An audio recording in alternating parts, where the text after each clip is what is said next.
para un tramo carretero que le voy a dar en el examen. Al mismo tiempo, ya la próxima semana le voy a dar su proyecto también, que no es muy largo y prácticamente eso se replica en el examen, ¿no? Tienen que dimensionarme el pool de equipo. Pool de equipo quiere decir la cantidad de equipo que van a ocupar en una obra para un determinado tramo que le voy a dar, donde existe su base, capa base, para que ustedes puedan evaluar el movimiento de tierra. Así que es muy importante que ustedes estén atentos a cada uno de los rendimientos que tenemos y que calculamos dentro de cada clase para cada tipo de equipo.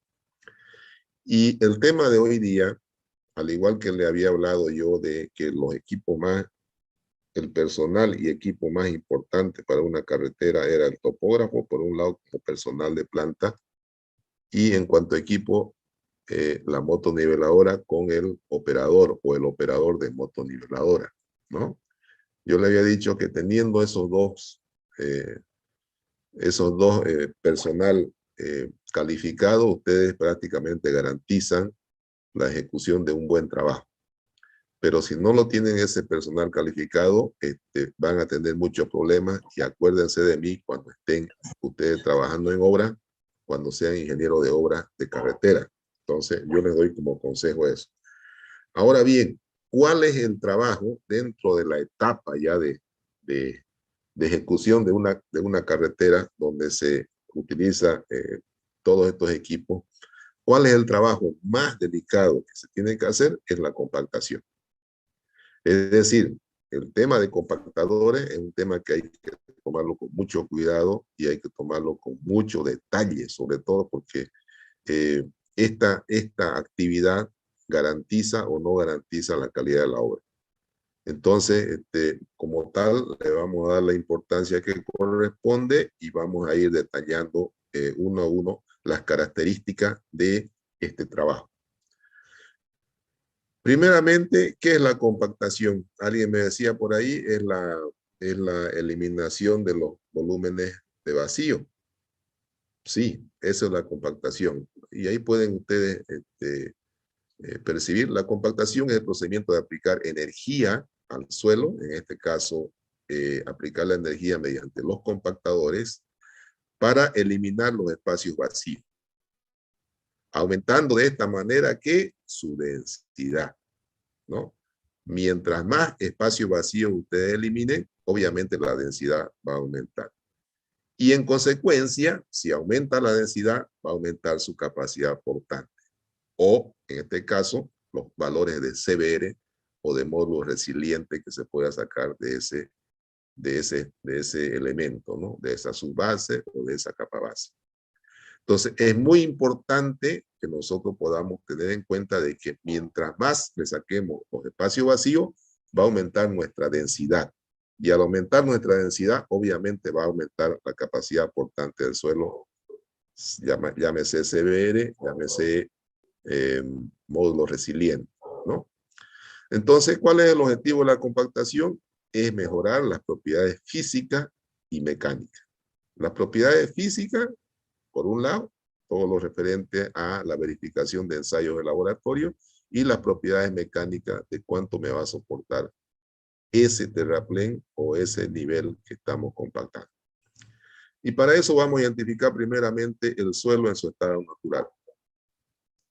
Ahí le he hecho una gráfica donde está el suelo en su estado natural. ¿Cuáles son sus componentes de ese suelo en su estado natural? Minerales, diferentes tipos de minerales, porque hay diferentes tipos de suelo, 45%.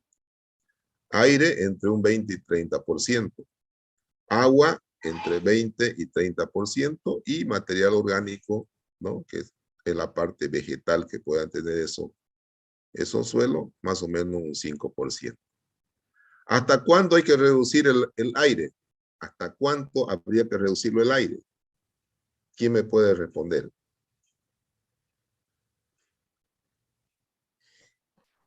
En porcentaje, ingeniero, ¿cuánto hay que reducir? ¿Sí? ¿Hasta cuánto yo puedo o tengo que reducir el aire? Hasta Si llegar a quiero la compactar. ¿Debería ser o...? Si quiero compactar un terreno, ¿hasta cuánto tengo que reducir el aire? hasta llegar a la especificación de la densidad del proyecto. Pero supongamos que no tenemos especificación. Ustedes, como criterio, ¿hasta cuánto tengo que reducir? ¿En qué porcentaje tengo que manejarme con el aire? En teoría cero, digamos, ¿no? 0%. Hay que llegar a un 0% de aire. ¿Y hasta cuánto vamos a reducir el agua? Eso hay que, en la humedad óptima, hay que fijarnos en la humedad óptima. Correcto. En el porcentaje correspondiente a la humedad óptima que se pueda tener para esa curva de compactación. Entonces, dos elementos muy importantes, jóvenes. Ustedes son casi ingenieros y deben tomar apunte de estas cosas, ¿no? Deben tomar apunte. El espacio de aire hay que reducirlo a 0 en un proceso de compactación. Y el agua, ¿con qué porcentaje hay que trabajar? Aquella que sea necesaria para llegar a la humedad óptima de compactación. ¿Por qué? Porque con la humedad óptima se obtiene la densidad máxima. Y esa es la que nosotros ocupamos para hacer nuestra verificación en obra. Hallando la humedad óptima y la densidad máxima, ¿qué estamos hallando en laboratorio? La densidad máxima. ¿Qué ensayo me determina eso? Proctor. El Proctor. El Proctor. El Proctor. El ensayo Proctor me determina la densidad máxima y la humedad óptima. Ahora hay dos clases de Proctor, el Proctor estándar y el modificado, ¿no? O el T99 y el T180. El T99 es menos exigente y el T180 es el más exigente, mayor energía de compactación tiene, ¿no? Entonces, el que utilizamos en carretera es el T180, ¿ya?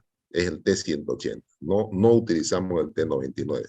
T99 podemos utilizar en calle urbana, de repente en parqueo o terraplenes de vía secundaria, pero en carreteras principales T180, ¿ya?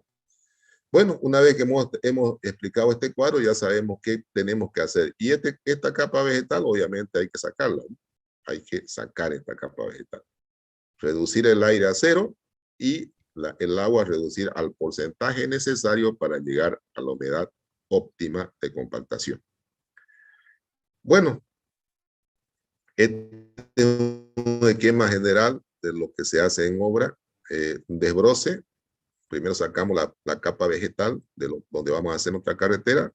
Luego vaciamos nuestras capas, ya sea de subbase, capa base o subrasante mejorada. Regamos con el aguatero y finalmente compactamos, ¿no? Este es un proceso gráfico de lo que se hace en obra cuando se hace un proceso de compactación. ¿Cómo sacamos? Yo le di una tarea a ustedes donde tenían que, para un determinado espesor de terraplén, determinar qué cantidad de material suelto tenían que ocupar, ¿no? Y en qué distancia tenían que ponerlo a lo largo de ese tramo.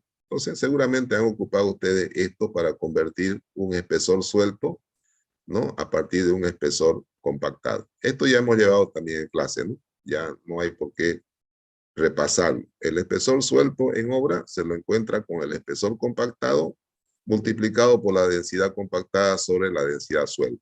Y de esa manera nosotros hallamos el espesor compactado, el espesor suelto para colocarlo en obra. Por ejemplo, si yo tengo en mi proyecto que voy a hacer una subbase de 20 centímetros, ¿qué tengo que hacer para hallar el espesor suelto? Tengo que multiplicar ese espesor de 20 centímetros por su densidad compactada de ese material sobre su densidad suelta de ese material. Y de esa manera hallo el espesor suelto. Va a ser seguramente 22, 23 centímetros, ¿no? ¿Sí? Entonces, esta es la manera de hallar un espesor suelto. Densidad de material suelto es DS. Primero, ¿qué tenemos que hacer? A ver, vamos con el proceso de compactación. Lo vamos a desglosar en su integridad. Lanzamiento y desparramado del material en las unidades de transporte, procurando obtener aproximadamente el espesor suelto adoptado en el proyecto. Este de acá, ¿no? Entonces, con las unidades, con las volquetas, agarramos y transportamos ese material de la manera que lo hemos hecho en el práctico, ¿no? Ustedes han acarreado un material, lo han distribuido a cada determinada distancia. Ese es el primer paso para hacer una compactación de alguna de las capas que vamos a hacer. Luego, el segundo paso es la conformación de la capa de trabajo. ¿Con qué se hace esta conformación? ¿Con qué equipo? La conformación, la distribución de ese material. ¿Con qué equipo se lo hace? ¿Volquete?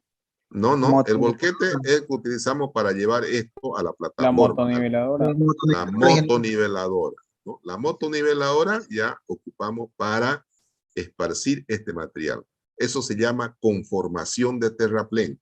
Cuando yo distribuyo mi material, una vez con mis volquetes he distribuido mi material a lo largo de un tramo, el hecho de distribuirlo y llegar al espesor de suelto, eso se llama conformación de terraplén, ya en la jerga técnica de carreteras. Entonces, cuando ustedes vayan a una carretera, bueno, ya van a saber qué proceso. No van a oír esa palabra y no van a saber qué es, ¿no? La conformación de terraplén no es más que distribuir el material suelto llevado con las volquetas. Tercer paso, homogenización de la capa, remoción o fragmentación de los terrenos secos. A veces hay terreno seco, ¿no? En el material que uno lleva. Entonces, con la moto uno homogeniza eso. Es decir, lo destruye esos materiales, esos grumos, y lo va homogeneizando. Para eso se llama homogenización del material. Se va destruyendo esos grumos, se va homogeneizando el material. En algunos lugares habrá un material grueso más que en otro, entonces lo va distribuyendo de manera equitativa. Eso con la moto. Se llama homogenización. El cuarto paso, determinación de la humedad natural del suelo. Natural del suelo. ¿Qué humedad tenemos natural? ¿No? ¿Con qué sacamos eso? La humedad natural. Con el SPIDI. Con el SPIDI. Entonces, como ya hemos hecho de ese material que estamos empleando en una subbase, ya hemos hecho el ensayo Proctor, ya sabemos cuál es la humedad óptima y cuál es la densidad máxima, ¿no? Ya sabemos, ya tenemos este dato. ¿Qué hacemos si este material, cuando determinamos la humedad natural del material, una vez lo hemos puesto en plataforma, sacamos humedad y esa humedad es menor a la óptima? ¿Qué hacemos? Hay que aumentarla con el aguatero. Hay que aumentar con el aguatero hasta llegar precisamente a la humedad óptima o un poquito más. Un poco más, porque mientras se hace el trabajo también se pierde humedad. Así es, hay que llevarlo 1.5 o 2 puntos arriba de la humedad óptima. Es decir, si la humedad óptima es 11%, por ejemplo, hay que llevarlo a 12.5 o a 13%. De tal manera con la trabajabilidad de la moto y la energía de compactación también genera un espacio calorífico, parte de esa humedad se va, ¿no? Se dispensa. Entonces, llega a la humedad óptima siempre y cuando nosotros tomamos una humedad mayor a la óptima. Siempre con 1.5 o 2 puntos arriba de la óptima. ¿Está claro hasta ahí o no? Sí, ¿se entiende? Bueno, entonces, para eso nos sirve el ensayo de laboratorio. Para eso nos sirve el Proctor, para controlar mi humedad al momento de compactar. Y después, ¿para qué me sirve la densidad máxima? Para verificar que se ha llegado, ¿no?, a esa densidad a través del ensayo cono de arena. Así es. Una vez compactamos y verificamos mediante el ensayo del cono de arena o el globo de caucho, ¿no? Verificamos si esa densidad ha llegado a la máxima. Comparamos, ¿no?, con el ensayo de densidad del Proctor. Es decir, se divide esta densidad de campo que hemos sacado con el cono de arena o el globo de caucho, lo dividimos entre esta densidad que hemos sacado del Proctor. Y eso tiene que estar entre generalmente entre 95 y 100% para su base. Y para capa base tiene que ser el 100%. ¿Está claro? Sí. Bueno. Quinto. Proceso de compactación del terraplén luego de haber verificado que la humedad del material es dentro del rango especificado, para lo cual se emplea el equipo adecuado de acuerdo al tipo de material. 6. Se hace el control de compactación mediante el control de densidades de campo, las cuales deben estar en valores acordes a lo especificado, ¿no? Aquí hemos dicho a lo especificado es con relación al procto, a esta densidad. Entonces tiene que estar generalmente entre el 95 y el 100% para su base, y para capa base tiene que ser el 100%. Yo le decía en la anterior clase, creo, si podía llegar a superar esta densidad de campo, podía superar a esta. ¿Puede o no? Sí, puede superar. Puede superar. ¿Ya? Entonces no se extrañen, digamos, que saquen un 102%, perdón, o 105%. Hasta más o menos hasta el 5%, 6% arriba. No va más. ¿Ya? Entonces, puede ser. Bueno, y una vez que ya se obtuvo la densidad pedida en laboratorio, ¿qué se hace con ese terraplén? A ver, ustedes no tienen por qué saberlo, pero ¿qué se imaginan que se hace ya? Antes, después de colocar la losa de pavimento o de colocar la carpeta asfáltica. Si voy a colocar la losa de pavimento, ¿qué se hace al final? O sea, ¿qué creen ustedes que se hace al final? Ya está compactadito, está todo de acuerdo a especificaciones. ¿Qué hago ya como punto final? Antes En obra. antes de echar la capa de rodadura, se podría humedecer Sí, en lugar. correcto. Se humedece. Se le pasa una pasada del aguatero y se humedece la plataforma. ¿Con qué finalidad? De que la humedad que esté en los 2 o 3 centímetros arriba no sufran efecto de evaporación, ¿no? Entonces, esa capa de humedad generada por el aguatero conserva la humedad interior de la estructura de esa capa que hemos compactado. Entonces, se hace un regado final y ya se espera que la losa de hormigón se pueda ejecutar. Y en el caso de carpeta asfáltica, se le hace ya el regado del material asfáltico, ¿no? De la riego de liga, ¿no? Del riego de liga o del asfalto diluido, y se deja ya en condiciones para recibir la carpeta asfáltica, ¿no? Con eso ya queda protegido de la humedad. ¿Está claro hasta ahí? Sí. Bueno, ahora vamos a hacer un poquito de dibujo. Esto es la colocación del material en plataforma que habíamos hablado, para un poquito visualizar el proceso. Las volquetas están colocando en plataforma el material. Aquí está la homogenización, que le he dicho, donde trabaja ya la moto homogeneizando ese material. Ese sería el segundo proceso, distribución de material en plataforma. Aquí está ya el regado. Cuando ya distribuye bien ese material, está homogeneizado, se va con el regado y se comienza el compactado. Si el caso fuese de, si metemos este compactador, ¿qué tipo de material sería esto? Limoso. Silloso.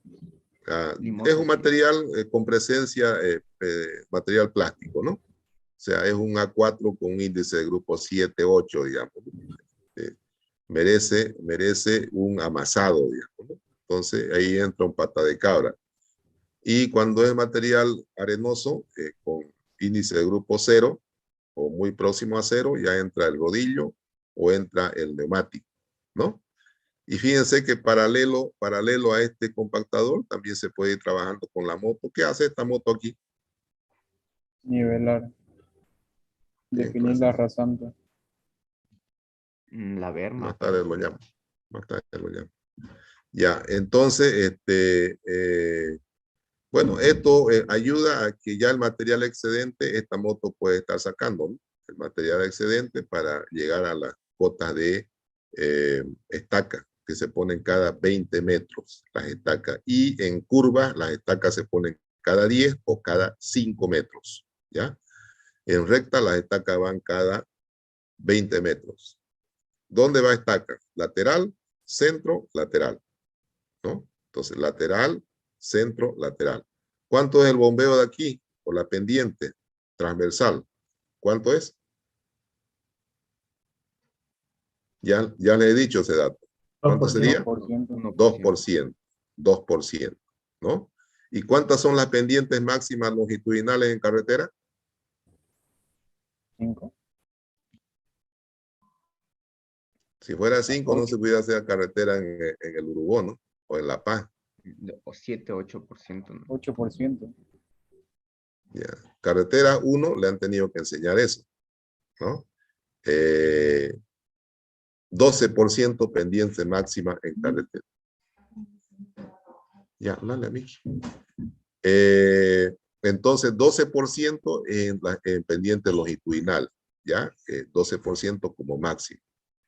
Entonces, esos son datos importantes. Yo en el proyecto que hice, le comento que yo hice el último proyecto que diseñé fue el Urubó en Playa Turquesa. ¿Conocen el proyecto Playa Turquesa, no? Ya, ese proyecto lo he hecho yo en 2015. Después me metí a lo académico y ya no salí de ahí en la universidad. Bueno, pero en 2015 hice el proyecto Playa Turquesa y he alcanzado hasta 14% de pendiente, porque no había más. Tenía que hacer mucho corte. Entonces, hasta 14% por excepcionalidad he tenido que alcanzar en el Urubó, en Playa Turquesa. Pero 12% es pendiente máxima según norma. ¿Está claro hasta ahí o no? Sí. Claro. Ya. Y bueno, finalmente está el regado que le decía yo. Una vez ya hemos compactado todo, fíjense lo que yo le decía anteriormente, se riega para esperar la losa de pavimento, ¿no? Fíjense, aquí está regando ya, esto ya está compactado, listo ya. ¿Sí? Bueno, hasta ahí los dibujitos, los gráficos, ya saben el proceso más o menos constructivo y el proceso hasta llegar al compactado final. Método de compactación. ¿Cuántos métodos de compactación? Hay el método por peso estático. ¿Cuál sería ese método por peso estático? ¿Qué compactador sería? ¿De rodillo? Ya. Rodillo liso y rodillo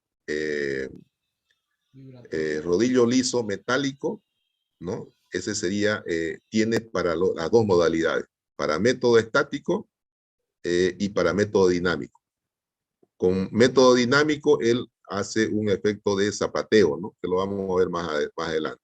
Y con método estático, él solamente por el peso propio. Método rodillo liso, metálico. Ya, lo hemos visto creo por ahí, ¿no? Ahí está, este. Método del rodillo liso metálico, pero este es vibrando, este es vibratorio.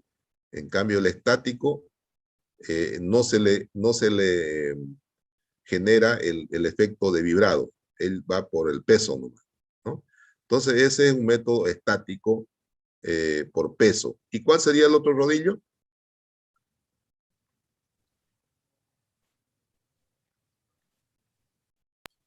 Rodillo, pata de cabra. El rodillo de método goma. neumático. El pata de cabra es por amasado, ¿no? Entonces, el otro método estático es el método del compactador neumático, ¿ya? Entonces, esos dos equipos hacen este efecto de compactación por peso estático. Y compactación por amasamiento está el pata de cabra, que genera este escenario, ¿no? De compactación. Entra y es como si estuviera amasando la capa, ¿no? Por eso se llama método por amasado, es el pata de cabra. Y el método por vibración es el liso, que se ejecuta el sistema de vibración y se hace este efecto. ¿Para qué material sería más apropiado esto? Según más o menos su criterio. ¿Arenas? Arenosos. Arenoso.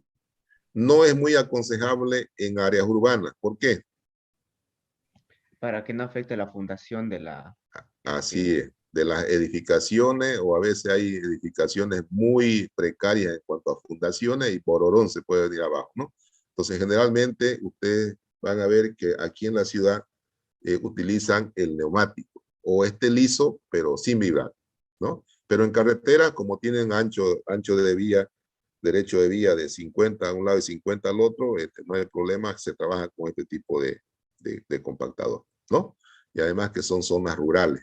Entonces, este compactador es el ideal para carreteras en áreas rurales. Bueno, ¿qué factores influyen en el proceso de compactación?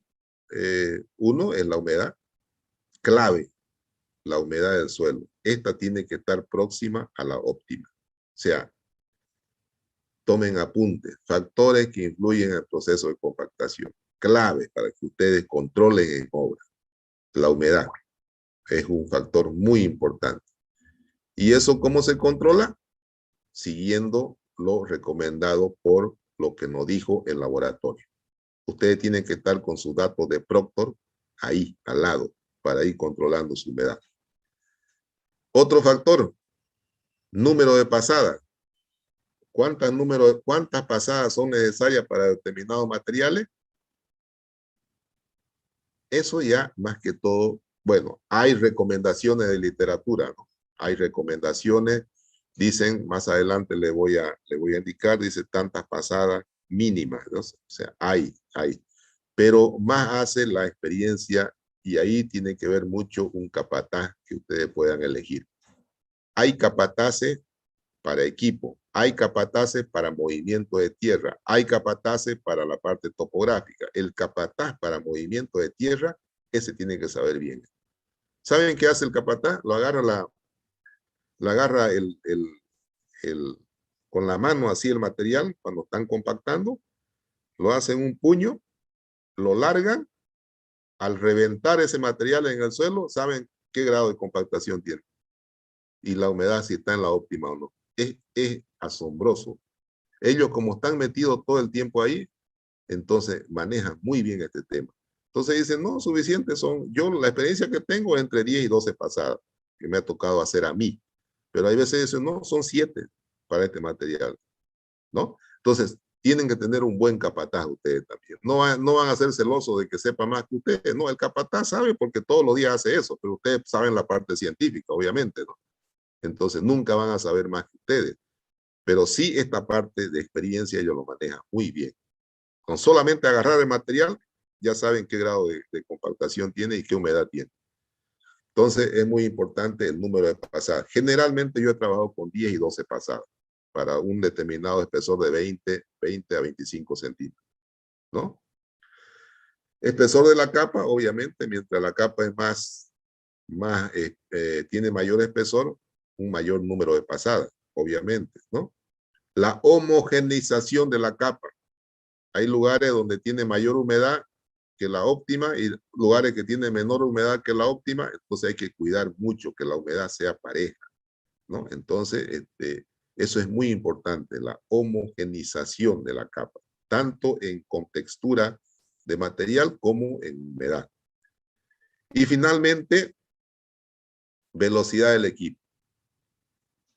No tiene que ser ni muy lento ni muy veloz el equipo. También hay recomendaciones y normas que recomiendan para determinado trabajo la velocidad con la que tiene que ir. Y de acuerdo al peso, de acuerdo a la característica del compactador, las velocidades que puede moverse un compactador. Entonces, pero es importante y muy importante tener en cuenta la velocidad de compactación. También es muy importante. ¿Cuáles son los tipos de compactadores? Compactador pata de cabra, que es más que todo para material plástico, con índice plástico bueno. Compactador liso, esto lo pueden utilizar en arena. Compactador liso vibratorio en arena y compactador neumático que sirve para más que todo arena con presencia de material plástico, un A4, ¿no? ¿Está claro hasta ahí, jóvenes, o no? Sí, se entiende. ¿Se entiende? Bueno, tipo de equipo utilizado de acuerdo al tipo de suelo. Fíjense, miren, aquí está claringo, ¿no? ¿Qué tipo de equipo nosotros podemos utilizar de acuerdo al tipo de suelo? Suelo con material rocoso y arena, el vibratorio. ¿Qué es lo que ustedes opinaban anteriormente? ¿No? Suelo con arena, arcilla, a arena, podemos utilizar el neumático. ¿no? Fíjense, el neumático está en ese rango. Entre arena y arena arcilla, neumático. Y entre arena, arcilla y arcilla, obviamente el pata de cabra, ¿no? Entonces aquí están los tres compactadores. Estos son otros tipos de compactadores que no utilizamos en nuestro medio. Generalmente utilizamos estos tres. Y ahí está el rango de utilización de acuerdo al tipo de material. ¿Sí?